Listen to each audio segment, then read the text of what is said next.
The New Species, Chapter 31. Subject, Staff Sergeant Power. Species, Human. Description, Mammalian humanoid. No tail, 6 foot 2 inches, 1.87 meters, average height. 185 pounds, 84 kilograms, average weight. 170-year life expectancy. Ship, USS Liberty. Location, Alpha Centauri. I woke around 0400, ready and rearing to start my day. I'd gone to sleep at 0:30, which meant that I got to sleep in. Nice. One of the best parts of being a Gen Alt is not needing much sleep. I'd heard that the researchers who created the project actually estimated that we would need more sleep, and was shocked when the opposite was the case. Nowadays, there are sleep studies that are trying to prove that sleep is only necessary for children, and the only reason that adults sleep is that it's addictive. Very addictive. Complete with withdrawal symptoms. I don't know where I stand on this hypothesis, but the Marine Corps has taught me that you can end up facing those withdrawal symptoms at any moment. So it's best to catch those 40 winks whenever you can. The current record for unassisted wakefulness is 30 days, after researchers realized that the reason that chronic insomniacs were dying was due to their underlying diseases. There still hasn't been a case of someone being awake to death. The lady who went 30 days ended up getting bored and taking a nap. That nap lasted for 48 hours, though. Don't know what that means for the hypothesis. Honestly, the technical stuff is a bit above my pay grade. Whenever I try to talk about stuff like this to people who actually know about it, I get embarrassed by my lack of knowledge. I should stick to pull trigger, make dead. On the other hand, I'm gonna have to retire eventually.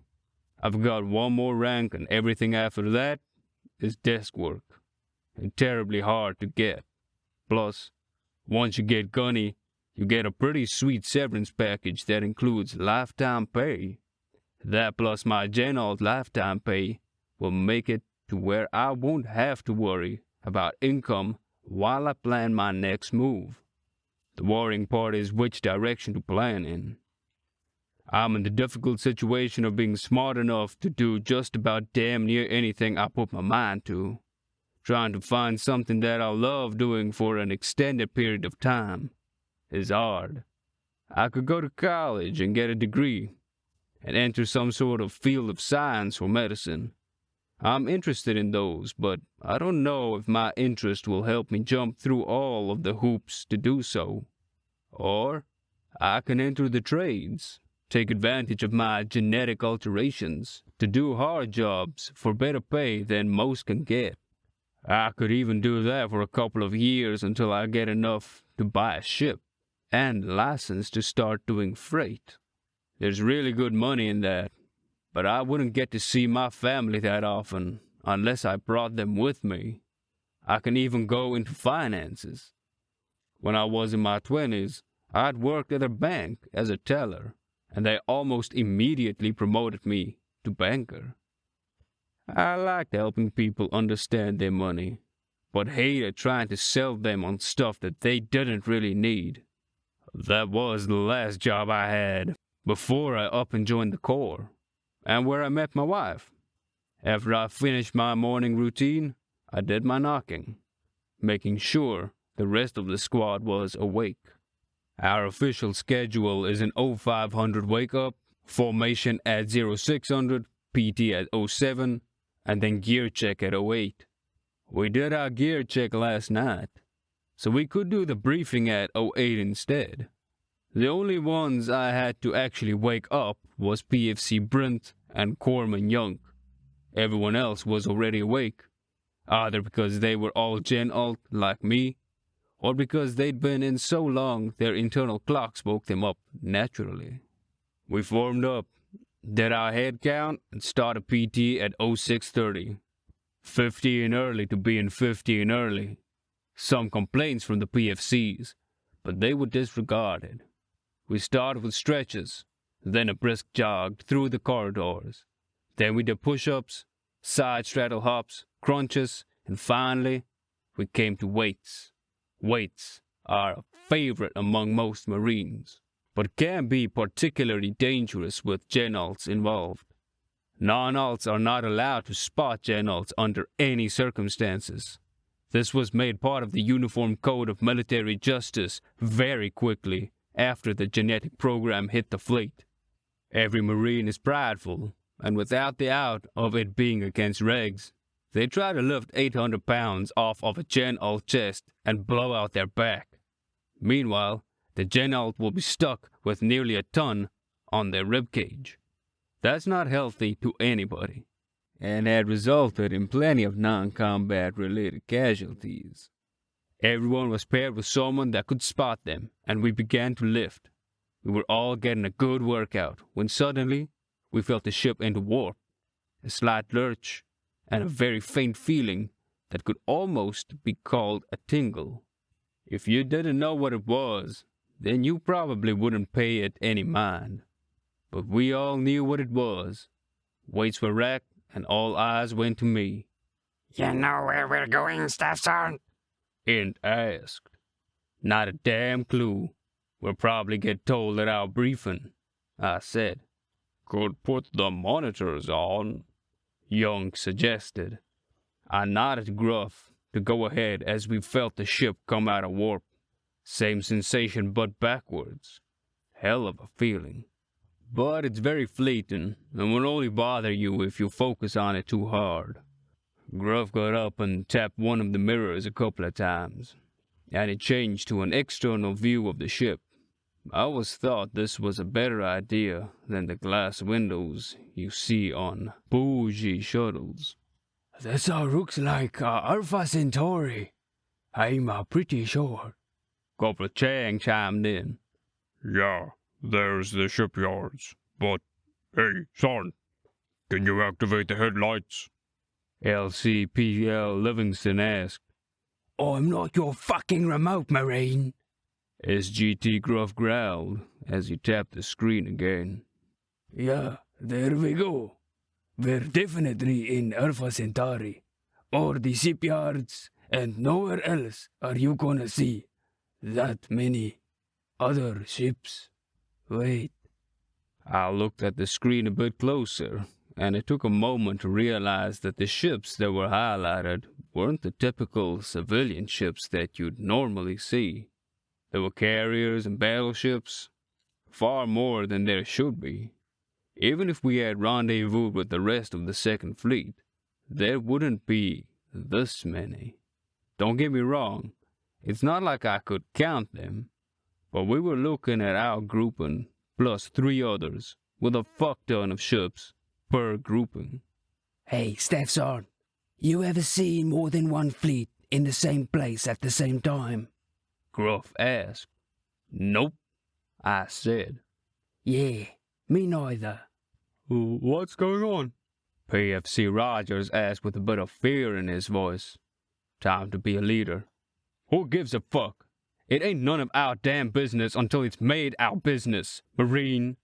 I said with a knife hand for emphasis, and more than a little impatience. Gruff, turn it back to mirror mode. The rest of you, back to sweating. The rest of our workout was quiet. Nobody said a word, even when we hit the showers. Nervous Marines are a bad thing to be around. When someone who has been trained to efficiently end a life without hesitation gets nervous, so does everyone around them. This was evident by the silence from everyone that we passed. Either that, or they knew more than we did, and were nervous too. We got to the briefing, and I made certain everyone sat in the proper order, highest to lowest by rank, and alphabetical order, with top rank up front. I glanced around. The entire company was here, all 10 squads, right around 130 Marines. There was a low murmur in the room, and we waited for the CO to take the podium. You could tell everyone was nervous, because it's normally about 20 decibels louder. Didn't usually get quiet until someone shouted, Officer on deck! Everyone shut up, stood up at attention, and saluted as our battalion CO, Colonel Hammerstein, and company CO, Captain Michaels, entered the room, followed by some officers from the Navy, one of which was Captain Young, commander of the Liberty. The other, if I remember my ranks right, is an admiral. Shit. The officers took the stage and returned our salute. The sound of 130-some-odd hands snapping back down was pretty satisfying. At ease, take your seats. Hammerstein began. The current time is 0759, and we're beginning our mission brief. Good morning, Marines. Good morning, sir. First, introductions. You all know Captain Michaels.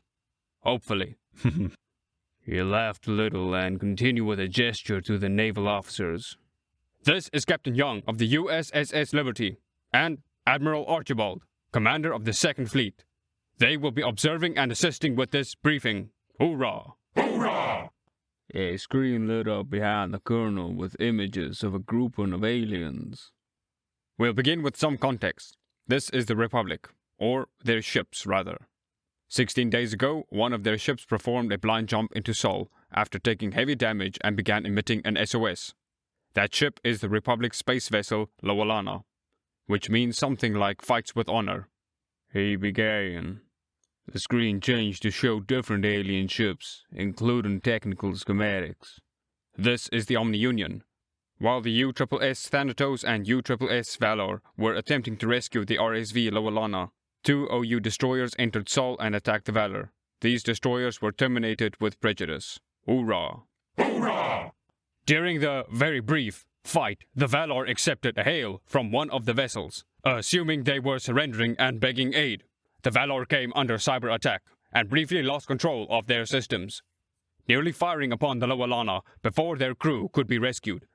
Thankfully, AI Tim was aboard to aid with the rescue and was able to fend off the attack. It was at this point we were able to determine that the Omni-Union is a Virtual Intelligence Collective, VIC, a soon-to-be fitting acronym. Hoorah! Hoorah! Soon after the crew of the Lawalana was rescued, a small fleet of 20 OU ships entered Sol and began attacking. The Valor was unable to escape the ambush and took out 6 OU ships before returning to the Thanatos. They would have taken out more, but the Omni-Union deployed a warp disruptor technology dissimilar to what we've seen before. The Thanatos deployed its other frigates. 10 days ago, we made diplomatic contact with the Republic, and they pledged a defensive fleet for Sol. 7 days ago, the Omni-Union attacked Sol again, with over 500 ships.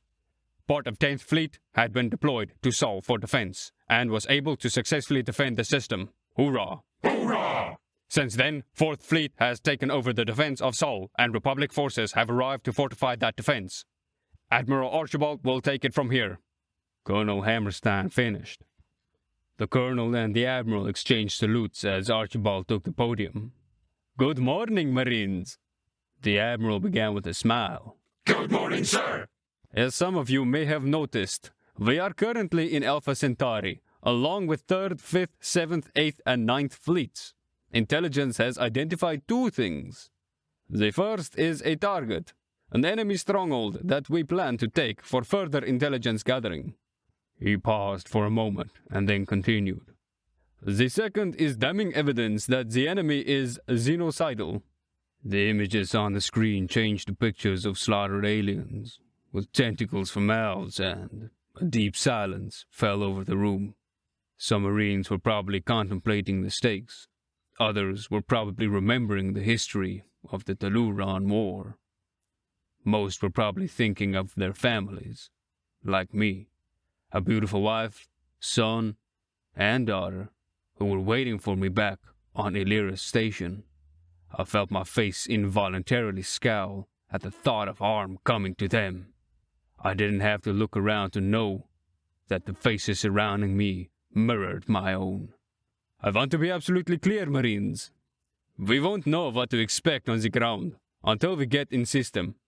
And we may not have enough time to share that intel with you before we have to get you on the dirt. This is going to be high stakes, but you've trained for this. You're the tip of the spear. There isn't a single troop in this universe who can go toe-to-toe with a United Systems Marine. We don't know if the enemy can fear. We don't know if the enemy can feel pain. But you're sure as shit going to find out! Archibald said with a slam of his fist on the podium. Hoorah!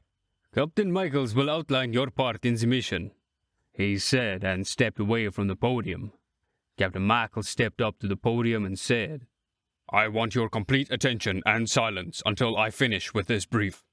Our company has been tasked with escorting AI Omega planetside. The screen changed from the dead aliens to an image of a black crate with antennas and such sticking out of it. These devices will be Omega's lifeline. The AI will be jumping from box to box as it attacks the Omni-Union inside their own systems. Omega will also be gathering much-needed intel as it goes. These boxes must survive. Your mission is to escort the box to the surface, protect it, and escort it back to Exfil. Omega will be in communication with you and may give further orders as things develop. If it says to move, you move. If it says to bark like a dog, it better be the best impression of a canine you've ever done. To be absolutely crystal clear, Omega outranks everyone in this room. The screen changed once again to show a view of a solar system. There are 5 Omni-Union planets. OU Alpha, OU Bravo, OU Charlie, OU Delta, and OU Echo, he said as the screen highlighted each planet with their designation. We'll be going in alphabetical order. Land, dig in, defend, and exfil. To piggyback off of what Admiral Archibald said, we don't have any intel regarding enemy defenses, position, or even our landing zones. And we won't until we get there. The only thing that we do know is that the Omni-Union do have foot soldiers that are mechanical and use directed energy weapons. These lasers are expected to be weaker than our own, but you'd be foolish to count on that. Omega will attempt to provide you with intel as we gain it. But remember, Omega has its own mission. Keep your head down and blow off the enemies, and we'll all go home happy. This operation will commence when our fleets are back up to full strength. We'll let you know before we jump. The screen shut off as Captain Michaels stepped away from the podium. Colonel Hammerstein appeared back on the podium. Marines, attend! Huh! All of us stood to the position of attention, like we'd done so many times before. Dismissed!